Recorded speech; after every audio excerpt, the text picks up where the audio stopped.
جب سیدہ زینب قافلہ لے کے دمشق پہنچی تو بازاروں اور گھروں کی چھتوں پر لوگ جمع ہو گئے تھے.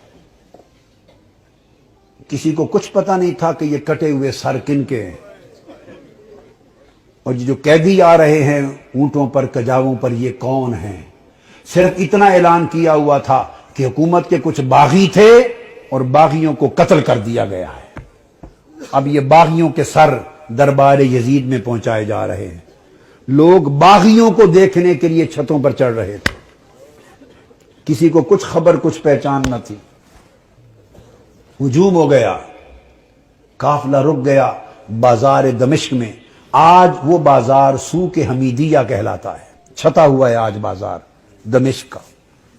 وہ روٹ تھا جہاں سے وہ مسجد اموی جو ہے اس طرف دربار یزید کی طرف مڑ کے قافلہ جانا تھا. بھیڑ ہو گئی، قافلہ رک گیا. بھوک تھی، پیاس تھی، پریشان حالی تھی. تو چھتوں پہ جو لوگ چڑھ گئے تھے ان میں ایک خاتون بھی چڑھ گئی تھی، بوڑھی. اس خاتون نے دیکھا قیدی ہیں، مسافر ہیں، پریشان حال ہیں. اس نے پانی بھیجا، کچھ کھانے کی چیزیں بھیجی، کچھ کپڑے بھیجے، دوپٹے بھیجے، ضرورت کا سامان بھیجا. سیدہ زینب نے سارا کچھ دیکھ کر اس خاتون کو بلوایا.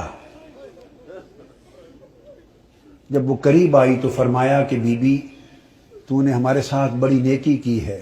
کوفہ سے لے کے دمشق تک کسی نے ہمیں پوچھا تک نہیں،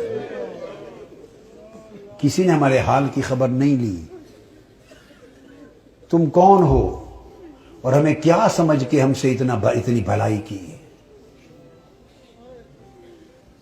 اس نے کہا میں اور تو کچھ نہیں، میں اپنی اوائل چھوٹی عمر میں مدینہ رہتی تھی اور حضرت سیدہ فاطمہ الزہرا کی خادمہ تھی.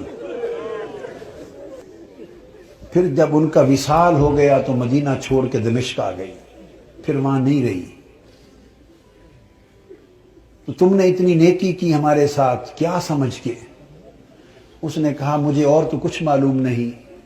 تو جب آخری وقت تھا حضور سیدہ کائنات کا تو میں نے عرض کیا بی بی مجھے کوئی وصیت کر دیں، وصیت کی عمر بھر عمل کروں. تو انہوں نے مجھے، جانتی تھی کہ میں دمشق سے ہوں، انہوں نے مجھے وصیت کی تھی.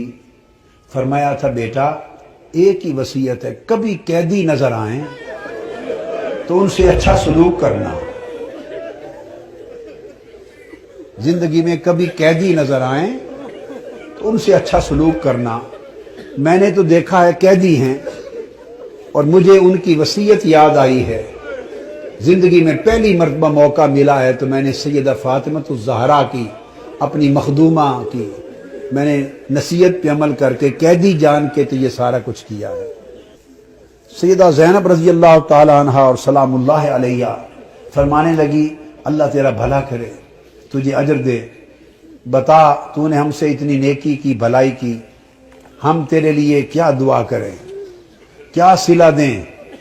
ہم تو اس وقت خود مسافر ہیں، قیدی ہیں، لٹے ہیں، مظلوم ہیں، بے یار و مددگار ہیں. ہم تیرے لیے کیا دعا کر سکتے ہیں؟ اس نے کہا بی بی میری ایک ہی آرزو ہے عمر بھر کی، وہ دعا کر دیں. پوچھا کیا آرزو ہے؟ اس نے کہا جب میں وہاں سے چلی تھی تو سیدہ فاطمہ الزہرا رضی اللہ تعالی عنہا کے چھوٹے چھوٹے شہزادے تھے، حسن حسین اور بی بی زینب، چھوٹے معصوم بچے تھے. اب زمانہ گزر گیا، میری اس وقت سے آرزو ہے کہ کبھی مجھے حسین اور زینب کی زیارت ہو جائے. دعا کر دے کہ مجھے ان کی زیارت نصیب ہو. بی بی زینب نے فرمایا تیری دعا قبول ہو گئی. میں زینب ہوں جو قیدی ہوں، اور جس کا سر کٹا نیزے پر دیکھ رہے ہو یہ حسین ہے.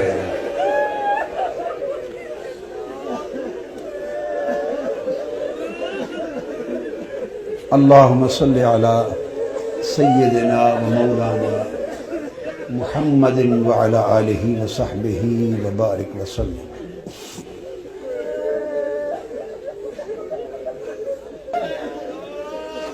پھر سیدہ زینب قافلہ لے کر جب دربار یزید میں پہنچی ہیں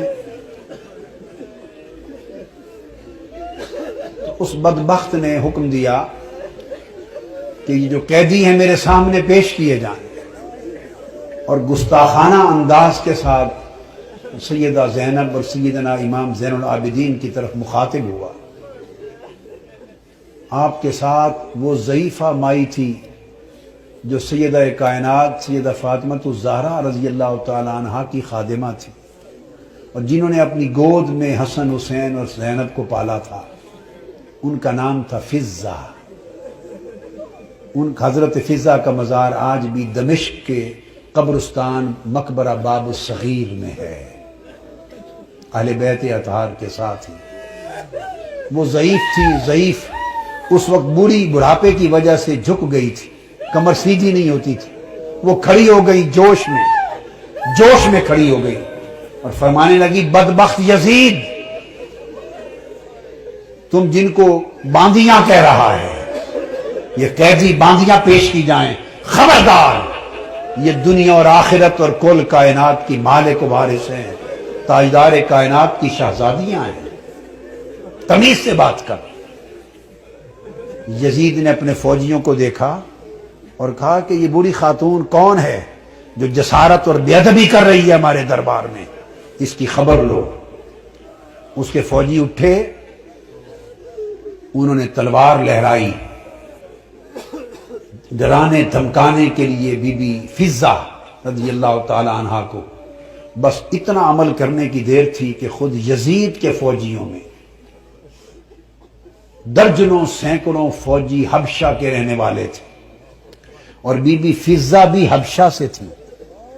یزید کی اپنی فوج کے حبشی جوان، یک لخت 20 حبشی جوان تلواریں میان سے نکال کے کھڑے ہو گئے۔ ان کی جو قومی غیرت تھی اور وطن کی حمیت تھی اس نے جوش مارا۔ اس نے کہا، خبردار، یہ ہمارے وطن کی ماں ہے، حبشہ کی ماں ہے، اگر کسی نے اس کی طرف ہاتھ بڑھایا تو تلواروں سے گردنیں کاٹ دیں گے۔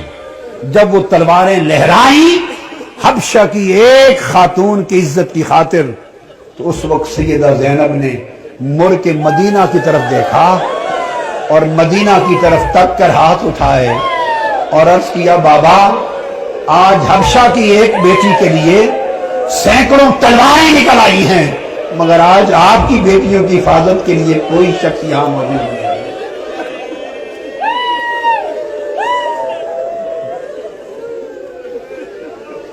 اللہم صلی علی سیدنا و مولانا محمد وعلی آلہ وصحبہ وبارک وسلم۔ الصلاة والسلام علیک یا سیدی یا رسول اللہ وعلی آلک و اصحابک و اہل بیتک یا حبیب اللہ وعلی آلک و اہل بیتک و ذریتک یا حبیب اللہ وما علینا الا البلاغ۔